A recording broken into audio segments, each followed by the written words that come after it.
Assalamualaikum warahmatullahi wabarakatuh. Di sini kelompok 10 akan mengunjungi masjid yang ada di Surabaya yang juga memiliki banyak sejarah, yaitu Masjid Cengho. Masjid Cengho ini berada di Jalan Gading, Ketabang, Kecamatan Genteng, Surabaya. Masjid Raya Cengho Surabaya adalah sebuah masjid yang bernuansa Muslim Tionghoa. Masjid ini didirikan atas prakarsa para sesepuh, penasehat, pengurus PT, dan pengurus Yayasan Haji Muhammad Cengho Indonesia Jawa Timur, serta tokoh masyarakat Tionghoa di Surabaya.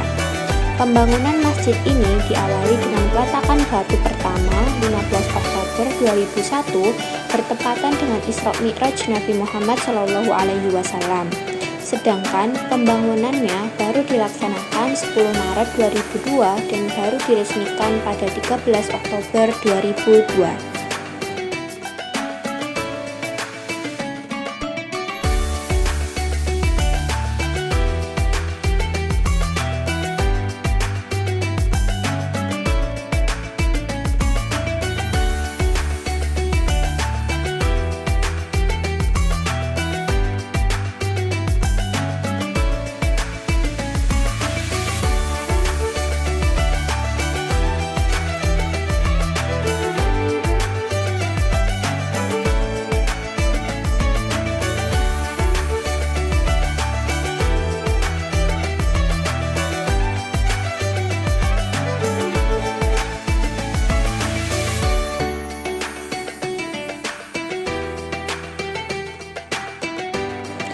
Masjid Cengho atau juga dikenal dengan nama Masjid Muhammad Cengho Surabaya ialah bangunan masjid yang menyerupai kelenteng atau rumah ibadah umat Tridharma.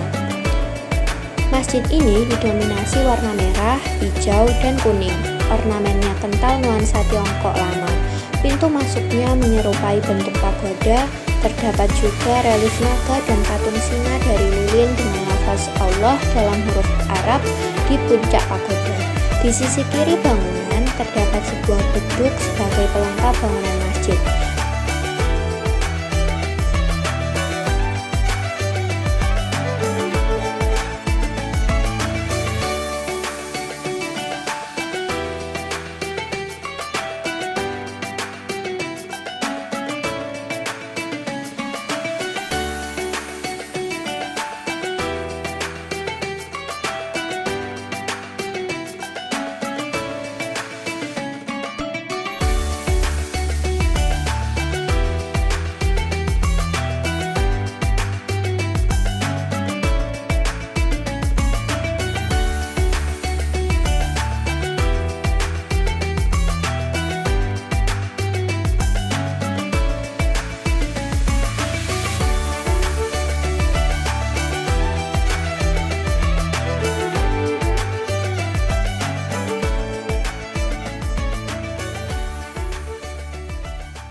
Assalamualaikum warahmatullahi wabarakatuh. Perkenalkan, nama saya Faiza Rifda Mustalifah Zahro dengan NIM 433241093. Di sini saya akan membacakan surat Al-Jumu'ah ayat 9 karena pada ayat tersebut memerintahkan agar laki-laki yang beriman pada hari Jumat untuk segera menunaikan salat Jumat. Dan apabila suara azan telah berkumandang, maka segeralah untuk meninggalkan urusan dunia. A'udzu billahi minasyaitonir rajim. Bismillahirrahmanirrahim. Ya ayyuhalladzina amanu idza nudiya lis-sholati min yaumil jumu'ati fas'au ila dzikrillahi wa darul bai'. Dzalikum khairul lakum in kuntum ta'lamun. Shadaqallahul adzim. Assalamualaikum warahmatullahi wabarakatuh. Perkenalkan, nama saya Arifin Jatikusumo dari Fakultas Vokasi dari PDP 24 dan dengan NIM 433241091. Di sini saya akan membacakan surat Al-Kafirun dan menjelaskannya juga. A'udzu billahi minasyaitonir rajim. Bismillahirrahmanirrahim. Qul ya ayyuhal kafirun la a'budu ma ta'budun wala antum abiduna ma a'budu wala ana abidum ma abattum wala antum abiduna ma a'budu lakum dinukum waliyadin. Dalam surat Al-Kafirun ini di sini bercerita bahwa orang kafir akan dihukum, dan di sini pelajaran yang bisa kita ambil adalah bahwa kita tidak boleh kafir sebagai orang muslim. Jadi kita hanya menyembah kepada Allah Subhanahu wa taala, Tuhan yang Maha Esa.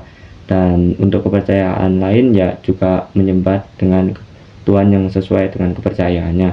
Dan bagimu agamaku, bagimu agamamu, dan bagiku agamaku. Sekian, wassalamualaikum warahmatullahi wabarakatuh. Assalamualaikum warahmatullahi wabarakatuh. Di video kali ini saya akan membacakan surat Al-Baqarah ayat 286 serta menjelaskan isi kandungannya dan alasan saya memilih ayat surat Al-Baqarah ayat 286. Bismillahirrahmanirrahim. La yukallifullahu nafsan illa wus'aha laha ma kasabat wa 'alaiha mal kasabat. Rabbana la tu'akhidna in nasina aw akhtana. Rabbana wa la taghmil alaina isran kama hamaltahu 'alal ladzina min qablina. Rabbana wa la tuhammilna ma la taqata lana bih. Wa'fu anna waghfir lana warhamna anta maulana fanzurna 'alal qaumil kafirin. Shadaqallahul azim. Selanjutnya saya akan menjelaskan isi kandungan dari surat Al-Baqarah ayat 286. Surat ini menjelaskan yang pertama yaitu kehadiran Allah dalam memberikan beban. Allah hanya memberikan ujian sesuai dengan kemampuan setiap hambanya, menunjukkan bahwa Allah Maha Adil dan Maha Mengetahui. Yang kedua yaitu tanggung jawab pribadi. Setiap manusia akan memperoleh ganjaran atau hukuman sesuai dengan perbuatannya. Dan yang ketiga yaitu doa sebagai bentuk kerendahan hati. Ayat ini mengajarkan manusia untuk selalu memohon ampunan, rahmat, dan perlindungan dari Allah.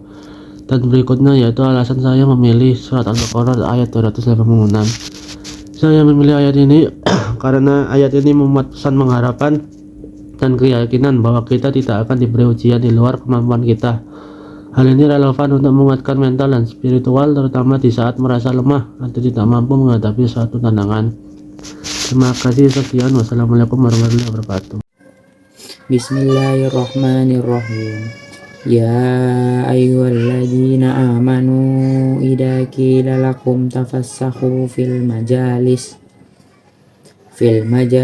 fafsahu yasfahillahu lakum wa idza qila suzu yarfa'illahu alladhina amanu minkum walladhina utul ilma darajat wallahu bima ta'maluna khabir.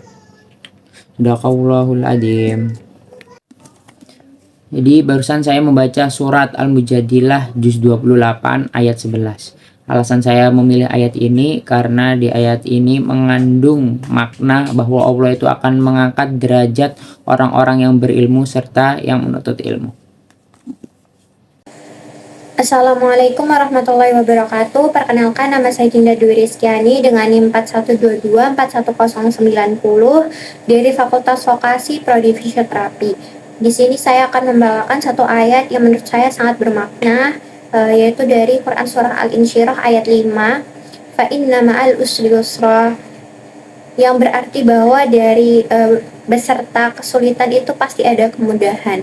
Nah, di sini Allah sudah menyampaikan bahwasanya dari bahwa tidak ada sesuatu yang tidak ada jalan keluarnya, pasti ada jalan keluarnya. Dan dari ayat ini itu membuktikan bahwa ini adalah janji Allah. Allah sudah berjanji.